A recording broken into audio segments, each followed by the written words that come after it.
I want to get into iceberg selling. What is it? What I'm thinking when I hear iceberg selling is, okay, there's 90% below the surface. Maybe that's off base, but why don't you tell us what iceberg selling is? Thank you. And you're right. So here's kind of the whole concept. And I think what you might find me today talking about a little bit when we explore iceberg sailing a little deeper is both how this works for what I call like external customers who we typically sell to, but also as business owners and leaders, we have internal customers, right? The guys that work for us.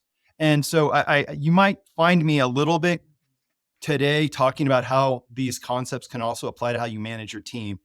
And it's because oftentimes I find that selling is really about communicating and helping people understand a new reality or move towards something that they want. And that's teaming, right? That's also how we manage, coach, and team. So I'm just going to give you a little disclaimer. We're going to talk sales, but you might find me a couple times saying, and imagine if you did this with your teammates, they're probably going to appreciate it too. So we might kind of blur the lines a little bit. But the whole concept with iceberg selling is everything is an iceberg.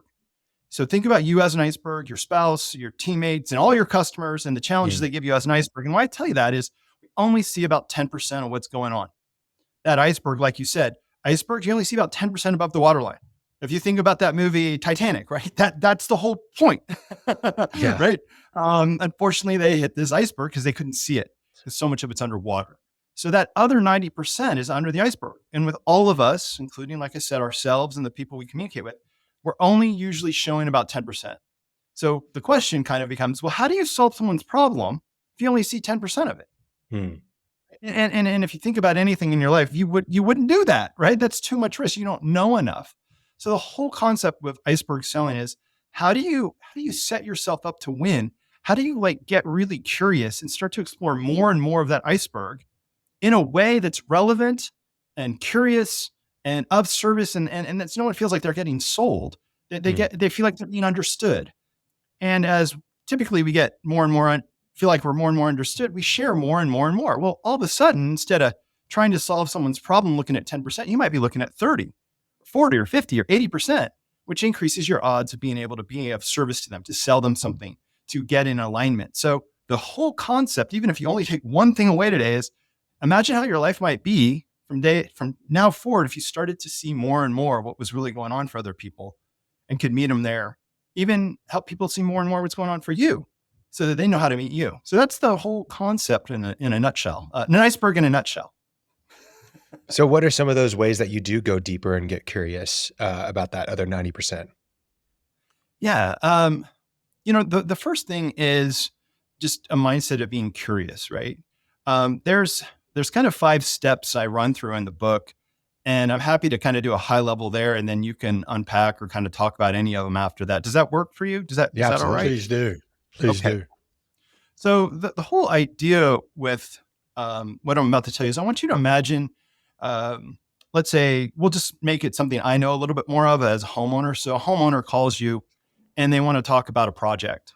All right. So at some level, maybe they've gotten a referral. They found you on Google, but they've invited you to a conversation. Okay. So step 1 is to do the research. And the idea here is like, what do I already know? What city are they in? How big is their house? Maybe they told me what they want. Maybe they said, hey, my neighbor put on an addition. I really like that addition. Can you drive by and look at the neighbor and see what they did? Right? What are the things you can do ahead of time that's research? And there's obvious ones. Like I'll give you a quick example. My dad recently turned 80. So I was planning a surprise birthday party for him. Well, just some basic things. If you have family that's 80 years old, you know most of their friends are probably 70 to 90, right? That kind of makes sense. And we also know that most older people, they don't want to drive at night. So I'm not going to plan a nighttime party for him, right? If you just think about some of the basics. So doing the research doesn't mean you have to like dig super deep ahead of time, but there's some obvious things that you can learn. And when you show up to that first call and you already know what those are, you've already set yourself apart from the competitors because you invested the time.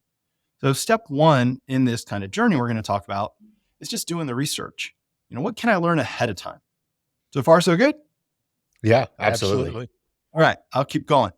So the second one is setting yourself up for success, but it's also that other person. And I guess I would tell you is when you meet somebody, for example, for a sale or anything, you kind of want to know where you're going to go. Imagine a trip with your kids, right? If you're really young and you want to go to Disneyland and you tell them it's 24-hour drive, they're going to flip out. But if you say, hey, it's a 24-hour drive, but we're going to take 3 days, we're going to stop here and we're going to stop here and we're going to stop here. And guess what? There's world famous ice cream here. They understand where they're going to go. It's easier for them to digest the end goal. So what I tell people is make sure you get clear with that person you're going to have the meeting with. Kind of get expectations set, get a roadmap set. So it might be something like, hey, homeowner, how about this? I'm going to come to your house. You might see me walking around for a couple minutes before I knock on the door because I just kind of want to look at it. Now, I'll probably have already driven by and seen your house before I come. So I don't want you to get creeped out if you see my truck twice, because I really like to understand what I do before I show up. And then when we show up, I'd love to hear, how long do you want to be in the house? Why do you want to build this addition? What's your family like? I really want to learn about you, because if I can understand that, then I can give you some ideas. So potentially let's meet. I'll learn some stuff. And then I'd like to get to brainstorm. I'd like to start sharing some ideas with you, and hopefully a couple make sense and we can kind of create those together. And then afterwards, if it seems to make sense, I'll tell you, I'll create a bid. And typically with a bid, what I do is I email it to you, but I like to schedule a time to walk you through it so that you can digest it the day before. Could we do that? Could we do that today? Yeah. I got to tell you, 51 years old, and I don't think I've ever had anyone say, no, I don't want to do that, Karl, right? Because it's clear. And if we get back to being a guide as a salesperson, I just guided them to help them get the answer that they want. So that's the second one. The third is what you're talking about. Like, how do you get clear on this person's iceberg? And here's the thing. A lot of times it starts with you, right?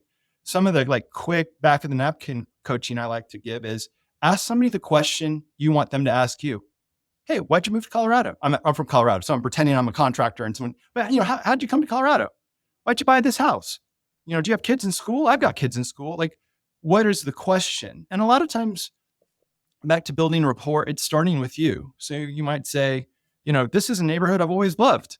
I love this idea for an addition. We just did a remodel of my kitchen too.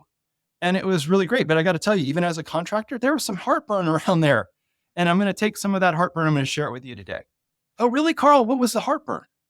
And now we're in conversation. It's safe. We're exploring each other. We're meeting each other where we are. We're getting to know each other. I know those are a lot of kind of fuzzy consultant words.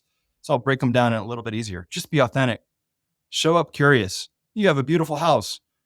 How long have you lived here? What does it look like? Are your parents moving in? Are your kids going to college? I'm really curious. What's your life going to be like? My life, my kids are moving away to college here in a couple of years. All of a sudden, we're human. I guess what I'm trying to tell you with the iceberg is humanize it. Have a conversation like it's your buddy and you're having a beer at the bar. Just kind of be present and don't rush it. And a lot of us have head trash. We can talk about that later. But I think the important thing is just being present. And then from there, I'll tell you the next two pieces of iceberg selling, and then I'll give you a chance to ask some questions since I'm kind of just going. No, it's good. It's good. After you build rapport, I'll do a sidebar here. Repeat back what you said. I know it's going to sound childish and you're going to be like, you really want me to repeat back what I said? But I'll tell you a real world story here, because the whole idea with iceberg selling is, how do I understand someone's world? What I mean by that is truly that. What is a day in a life of Karl Becker? What's a day in a life of the person you're meeting like? And that's going to separate you from the competition. And I got to tell you, if you're a business owner or you're in sales, it actually probably feels pretty good to connect with somebody. So I had a sales call on Monday. This woman out of Tennessee calls me and we start talking, and I go, kind of tell me what's going on. What's your life like? What's your team look like? What do you wish it would be like in 2024? She explains all of this. And I said, hey, before I tell you some ideas, is it okay if I just repeat back what I think you told me to make sure I truly understand? She goes, yeah. And I repeat it back. She goes, oh my God, you totally nailed it. That's exactly right. And then I said, this is step 4, testing for success. Hey, can I share some ideas? And can we talk through them together? This is kind of this co-create, be collaborative brainstorm. And we did. She's like, Karl, you totally understood me. That sounds great. And then here's the crazy thing about selling like this. The customer usually tells you what's next. So she says to me, this sounds great. What's next? I want to work with you. And what's next is we set an appointment that we can both agree to right there, so that we don't start chasing people. We don't have to get in that crazy check-in zone of like, hey, did you get my email? Did you get the bid? That type of thing. I got an email from her an hour later, and she said, thank you so much for your time. I truly felt supported and understood on this call. It just mattered. That's crazy. But if you think about the power of that, she doesn't need to look anywhere else. She's found her person that gets her and gets her situation. So that's kind of the iceberg selling concept. And again, a nutshell, I guess, is my word for the day.